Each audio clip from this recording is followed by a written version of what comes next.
सारेगामा भक्ति ज्ञान। Please like, share and subscribe the channel. जय श्री कृष्ण आप सभी को। श्रीमद् भगवद गीता साक्षात भगवान की दिव्य वाणी है। इसकी महिमा अपार है, अपरिमित है। उसका यथार्थ में वर्णन कोई नहीं कर सकता। शेष, महेश, गणेश भी इसकी महिमा को पूरी तरह से नहीं कह सकते, फिर मनुष्य की तो क्या बात है। किंतु गीता तो स्वयं भगवान के मुखारविंद से निकली है, इसीलिए उसे सभी शास्त्रों से बढ़कर कहा जाए तो कोई अत्युक्ति नहीं होगी। स्वयं भगवान वेद व्यास ने कहा है, गीता सुगीता कर्तव्या की मन में शास्त्र संग्रह है, या स्वयं पद्मनाभस्य मुख पदाद्विनी श्रुता। गीता का भली प्रकार से श्रवण कीर्तन, पठन पाठन, मनन और धारण करना चाहिए। अन्य शास्त्रों के संग्रह की क्या आवश्यकता है, क्योंकि वह स्वयं पद्मनाभ भगवान के साक्षात मुख कमल से निकली हुई है। आइए आज हम लोग भगवद गीता के 8वें अध्याय का पाठ करेंगे। इस अध्याय का नाम अक्षर ब्रह्म योग रखा गया है। जैसा कि हम लोगों ने पिछले अध्याय में देखा था, भगवान ने अपने समग्र रूप का तत्व सुनने के लिए अर्जुन को सावधान करते हुए उसके कहने की प्रतिज्ञा और जानने वालों की प्रशंसा की थी। फिर अनेक प्रकार से उस तत्व को समझाकर न जानने के कारण को भी भली भांति समझाया, और अंत में ब्रह्म, अध्यात्म, कर्म, अधिभूत, अधिदैव और अधियज्ञ के सहित भगवान के समग्र रूप को जानने वाले भक्त की महिमा का वर्णन किया और उस अध्याय का उपसंहार किया। पिछले अध्याय में वर्णित ब्रह्म, अध्यात्म, कर्म, अधिभूत, अधिदैव और अधियज्ञ, इन छहों का तथा प्रयाण काल में भगवान को जानने की बात का रहस्य भली भांति न समझने के कारण अब इस अध्याय के आरंभ में अर्जुन सातों विषयों को समझने के लिए भगवान से प्रश्न करते हैं। किम तद ब्रह्म किम ध्यात्मम किम कर्म पुरुषोत्तमम अधिभूतम च किमं प्रोक्तम अधिदैवम किमुच्यते। अर्जुन ने कहा, हे पुरुषोत्तम, वो ब्रह्म क्या है, अध्यात्म क्या है, कर्म क्या है, अधिभूत नाम से क्या कहा गया है, और अधिदैव किसको कहते हैं। अधियज्ञ कथम को अत्र देहेस्मि मधुसूदन प्रयाण काले च कथम ज्ञेयो असि नियतात्मभि। हे मधुसूदन, यहाँ अधियज्ञ कौन है और वह इस शरीर में कैसे है, तथा युक्त चित्त वाले पुरुषों द्वारा अंत समय में आप किस प्रकार जानने में आते हैं। अर्जुन के इन प्रश्नों में से भगवान का अब पहले ब्रह्म, अध्यात्म और कर्म विषयक प्रश्नों का उत्तर क्रमशः संक्षेप में उसे देते हैं। श्री भगवानुवाच अक्षरम ब्रह्म परमं स्वभाव अध्यात्म उच्यते भूत भाव उद्वकरो विसर्ग कर्म संगीता। श्री भगवान ने कहा, परम अक्षर ब्रह्म है। अपना स्वरूप अर्थात जीवात्मा अध्यात्म नाम से कहा जाता है, तथा भूतों के भाव को उत्पन्न करने वाला जो त्याग है वह कर्म नाम से कहा गया है। अधिभूतम क्षरो भावः पुरुषश्चाधिदैवतम् अधियज्ञो अहमेवात्र देहवृताम वरा। उत्पत्ति विनाश धर्म वाले सब पदार्थ अधिभूत हैं। हिरण्यमय पुरुष अधिदेव है, और हे देहधारियों में श्रेष्ठ अर्जुन, इस शरीर में मैं वासुदेव ही अंतर्यामी रूप से अधियज्ञ हूं। इस प्रकार अर्जुन के प्रश्नों का उत्तर देकर अब भगवान अंतकाल संबंधी प्रश्न का उत्तर आरंभ करते हैं। श्री भगवानुवाच अंतकाले च मामेव अस्मरन् मुक्तत्वकलेवरम् यः प्रयाति स मद्वां याति नास्त्र यत्र संशय। जो पुरुष अंतकाल में भी मुझको ही स्मरण करता हुआ शरीर को त्याग कर जाता है वह मेरे साक्षात स्वरूप को प्राप्त होता है, इसमें कुछ भी संशय नहीं है। यहां पर यह बात कही गई कि भगवान का स्मरण करते हुए मरने वाला भगवान को ही प्राप्त होता है। इस पर यह जिज्ञासा होती है कि केवल भगवान के स्मरण के संबंध में ही यह विशेष नियम है या सभी के संबंध में है।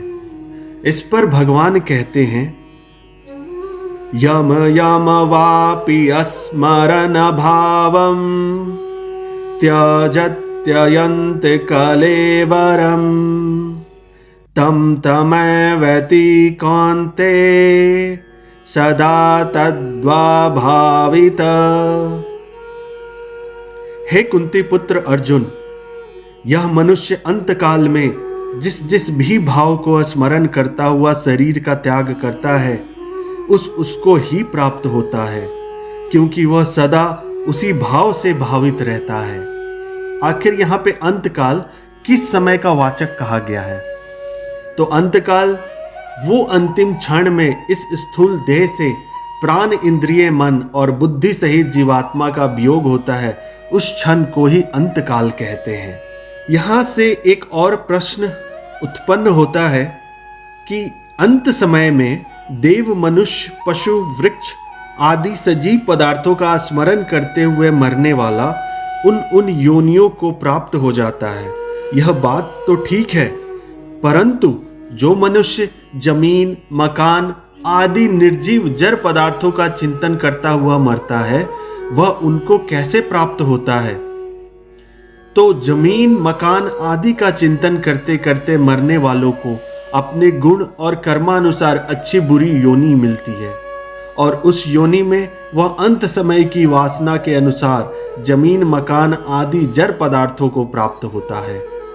इसका अभिप्राय यह है कि वह जिस योनि में जन्मेगा उसी योनि में उन स्मरण किए हुए जमीन, मकान आदि से उसका संबंध हो जाएगा।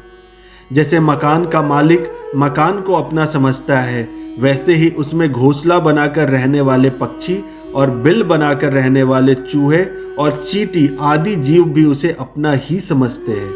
अंततः यह समझना चाहिए कि प्रत्येक योनि में प्रत्येक जड़ वस्तु की प्राप्ति प्रकारांतर से हो सकती है।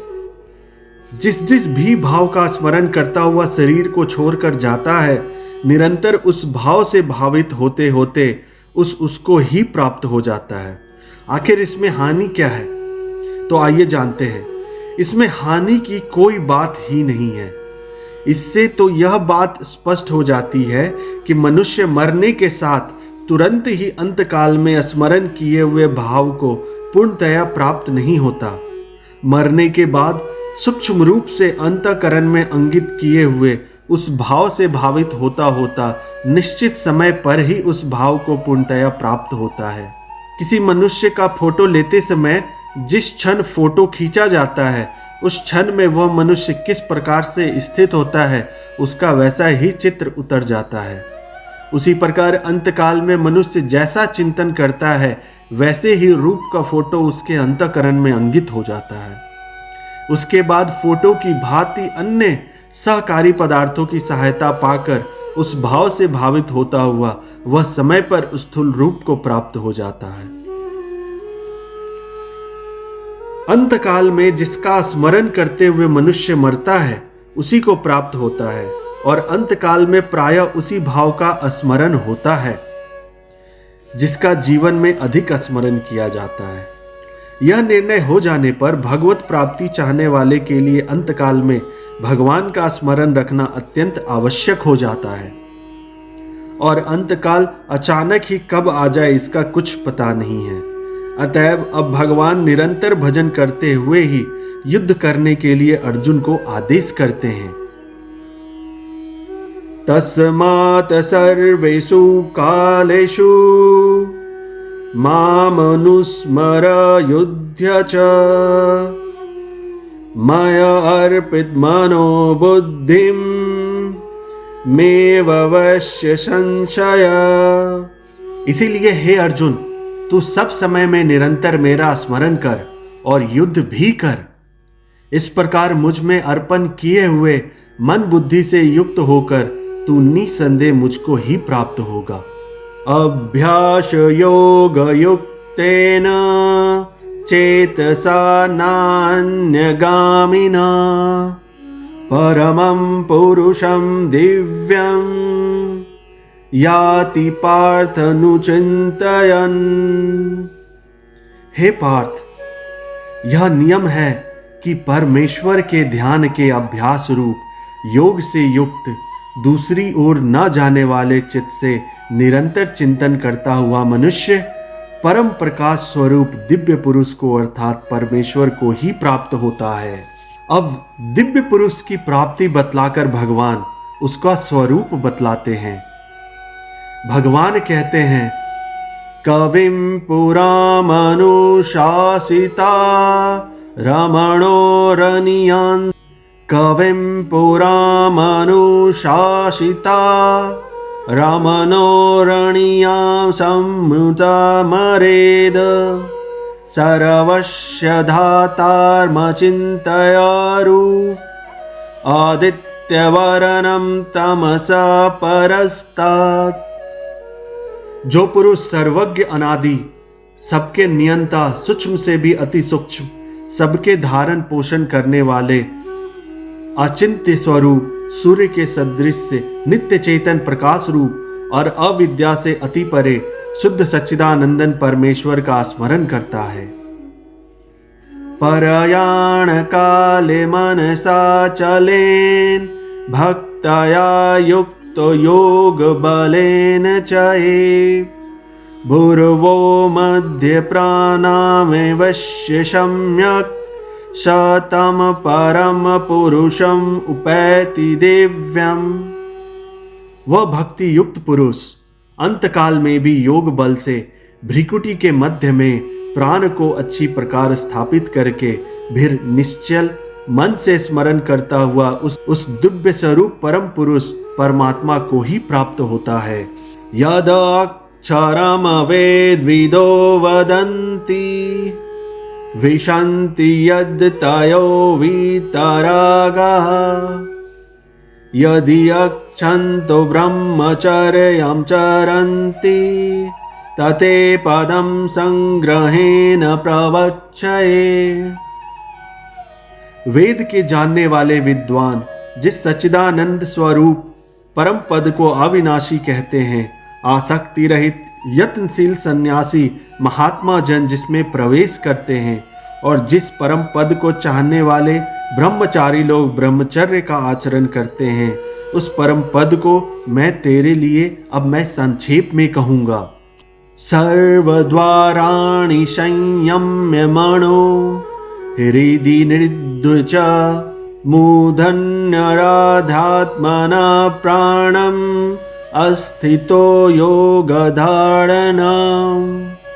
ओमित्येक अक्षरं ब्रह्म व्याहरन् मनुस्मरन् यः प्रायति त्यजन् देहं स याति परमाम गतिम्।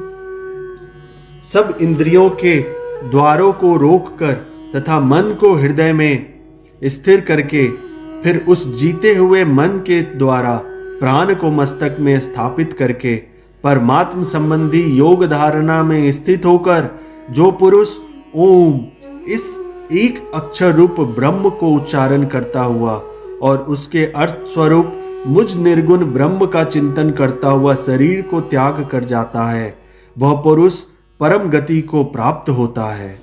इस प्रकार निराकार सगुण परमेश्वर के और निर्गुण निराकार ब्रह्म के उपासक योगियों की अंतकालीन गति का प्रकार और फल बतलाया गया। किंतु अंतकाल में इस प्रकार का साधन वे ही पुरुष कर सकते हैं जिन्होंने पहले से योग का अभ्यास करके मन को अपने अधीन कर लिया है। साधारण मनुष्य के द्वारा अंतकाल में इस प्रकार सगुण निराकार का और निर्गुण निराकार का साधन किया जाना बहुत ही कठिन है। अतएव सुगमता से परमेश्वर की प्राप्ति का उपाय जानने की इच्छा होने पर अब भगवान अपने नित्य निरंतर स्मरण को अपनी प्राप्ति का सुगम उपाय बतलाते हैं। भगवान कहते हैं,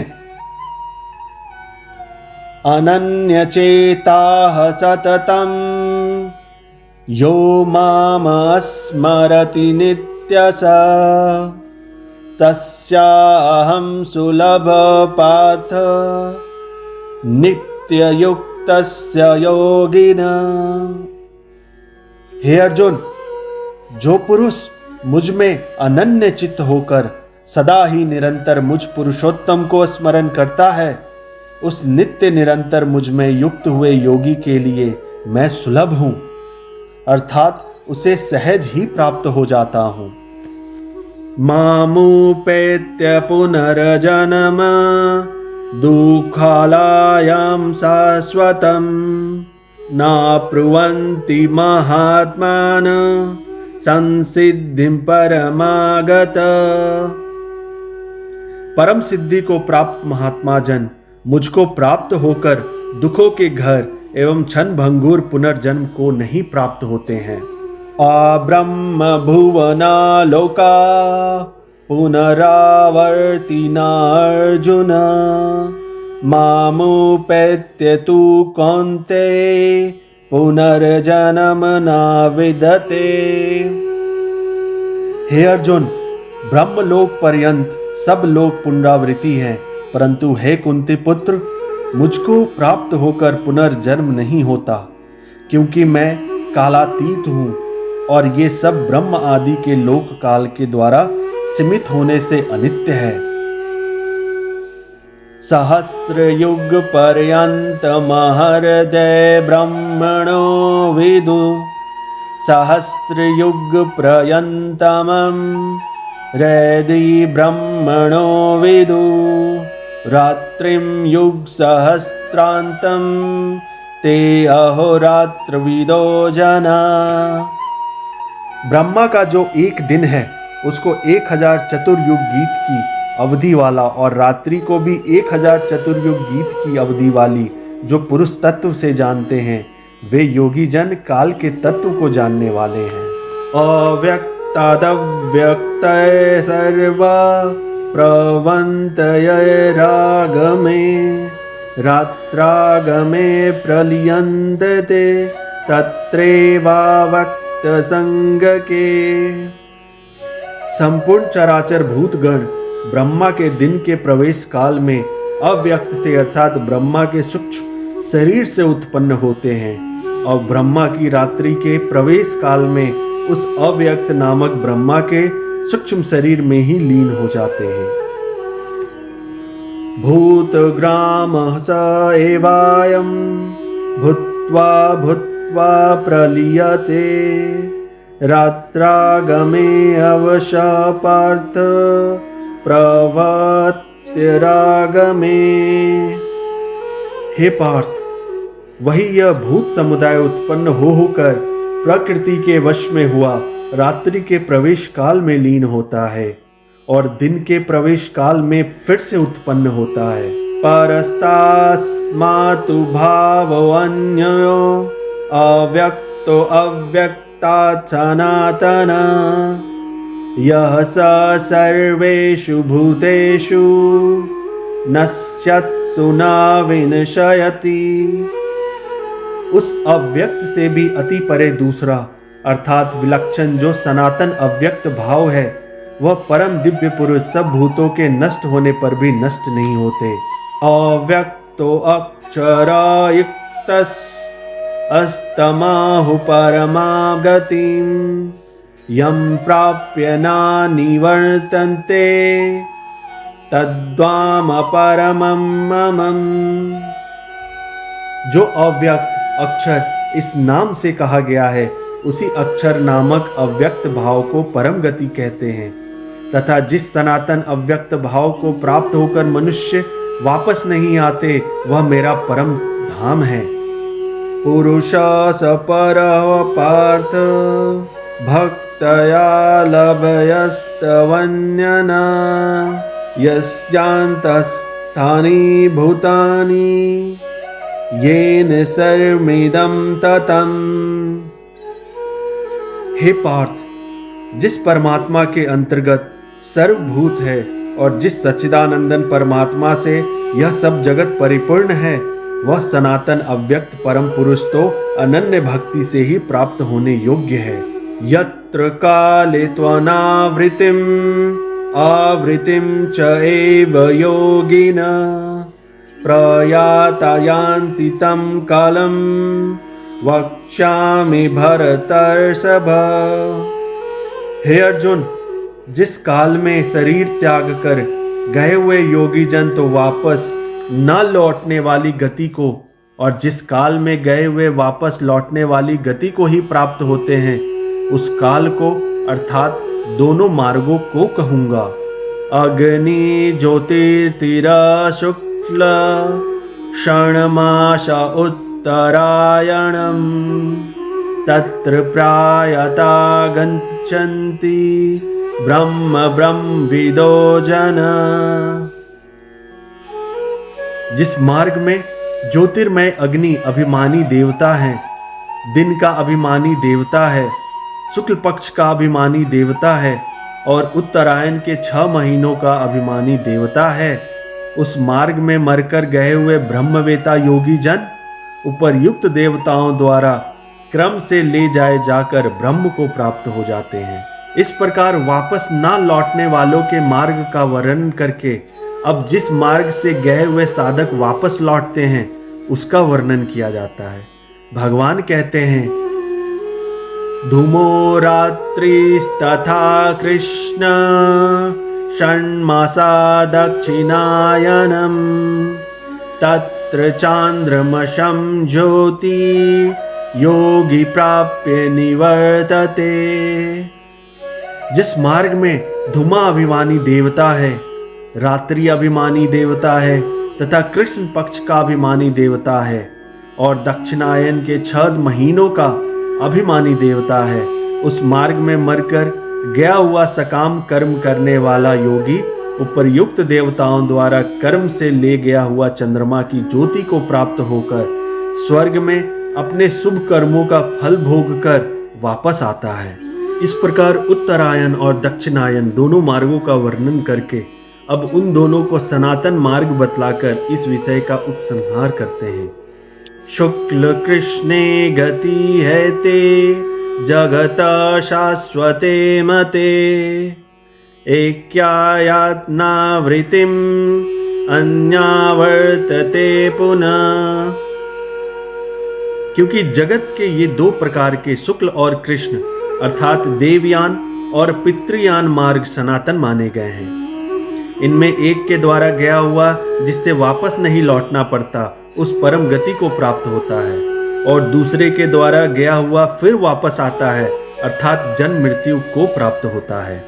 अब उन दोनों मार्गों को जानने वाले योगी की प्रशंसा करके अर्जुन को योगी बनने के लिए कहते हैं।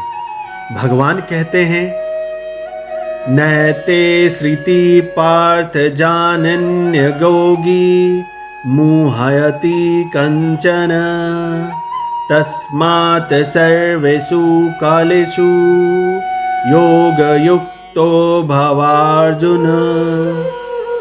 हे पार्थ, इस प्रकार इन दोनों मार्गों को तत्व से जानकर कोई भी योगी मोहित नहीं होता।